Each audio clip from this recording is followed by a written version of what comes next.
In the previous videos, we looked at some of the changes that have affected women's perceived place and roles in society since the start of the 20th century. We also introduced ourselves to some of the feminist thinking that has variously accompanied, inspired, and reflected back upon those changes.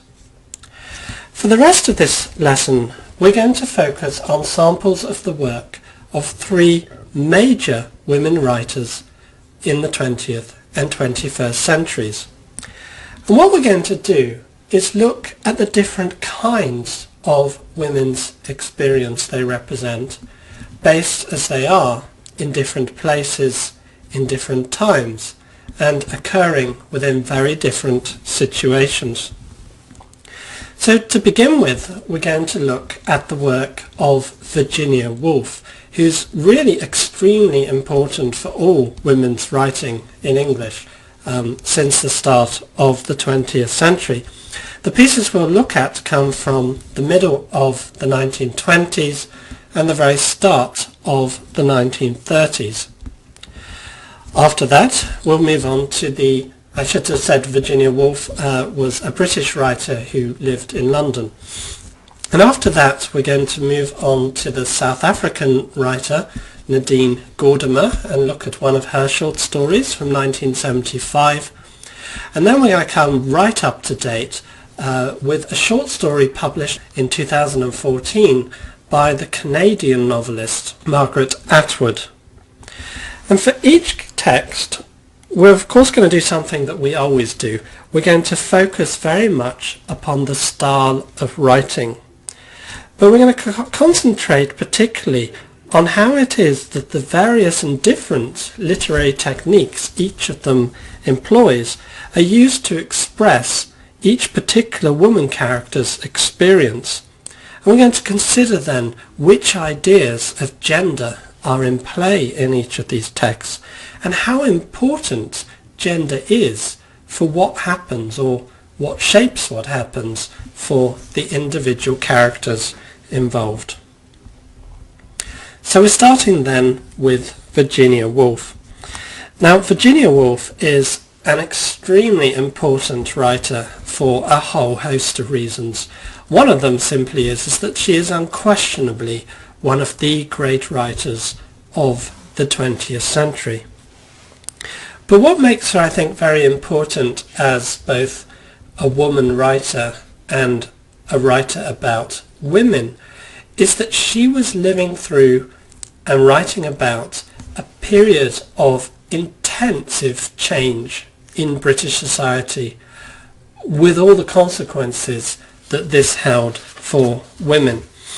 So she's very important both for recording and registering some of those changes, but also for thinking about what they might mean and what the future might hold. And partly for this reason, I think it's one of the reasons she's such a persistent reference point for later writers, men as well as women, of course, but particularly writers reflecting on gender and the place of women in society. Now, we have only placed two short examples of her work on the reading list. First of all, there is a short passage from her novel Mrs. Dalloway. I'll turn to that in a future video.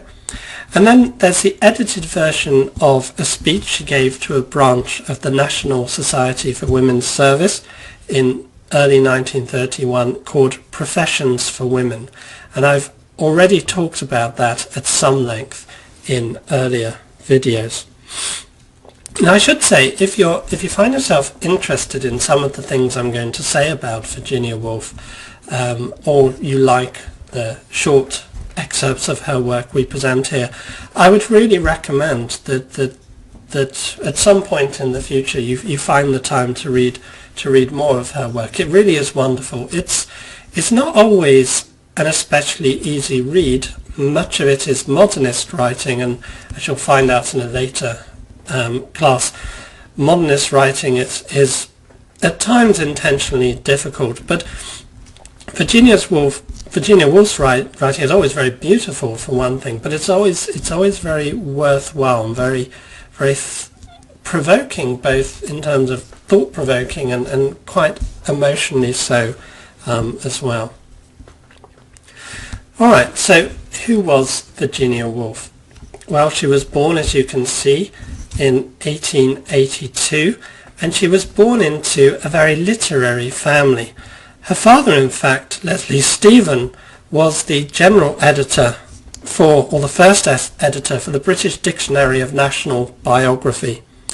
So she lived in a home where all kinds of educated and clever people were coming in and out all of the time, including a number of the time's leading literary figures.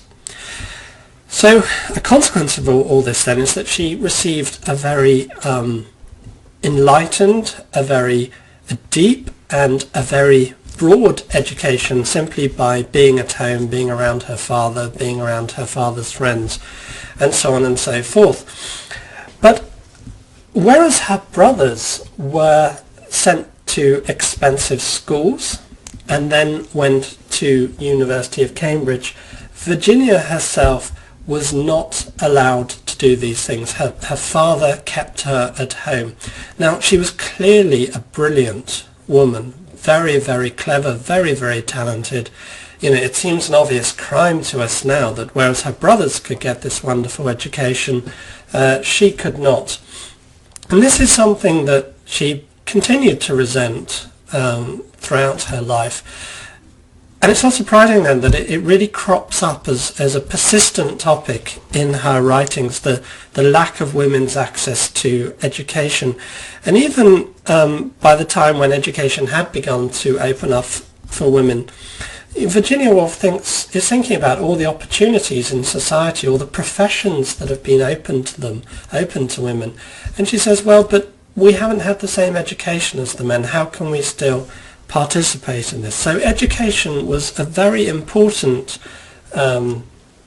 topic for her, and one of the primary ways in which she understands women's struggles in society and public life is precisely from the fact that so many have been deprived of the same level of education as their brothers for so long. Another thing to know about Virginia Woolf is that from about the age of 22, from 1904, she was a member of what's called the Bloomsbury set. This is a very famous group of artists and intellectuals in London.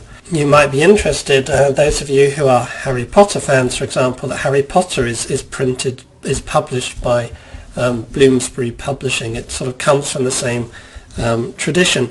The Bloomsbury set was a loose collection of artists and individuals, writers, as I said, and they congregated in this area of London known as Bloomsbury.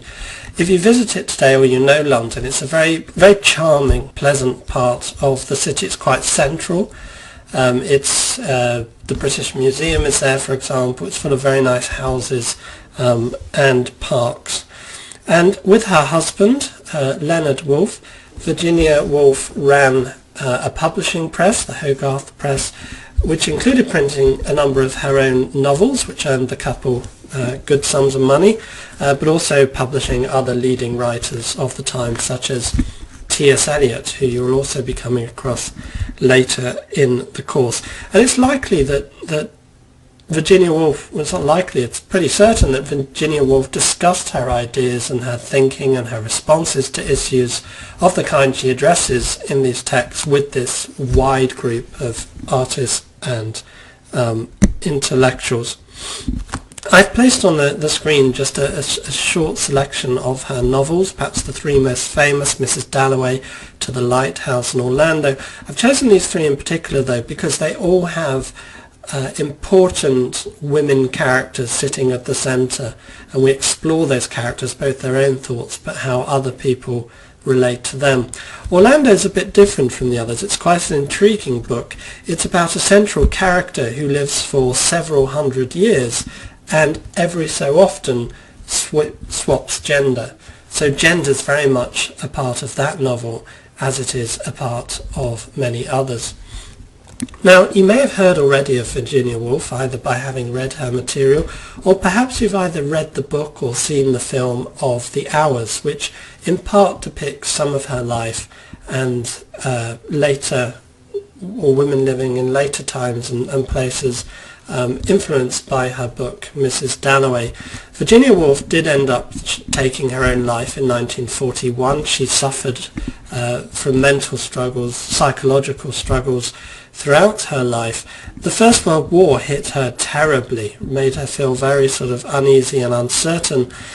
And some people would say that it was the return of war, this Second World War that came in, the bombing of London, that she knew that another attack, another psychological bout of illness was coming on, and she couldn't bear it anymore. So she had quite a sad life in many ways, but incredibly achieving life at the same time as well. In the next videos then, I'll talk briefly about a couple of works not on the reading list, A Room of One's Own and Three Guineas, both of which they're very important for understanding Virginia Woolf, and then we'll move on to the specific excerpt from the novel Mrs. Dalloway, which is on the reading list.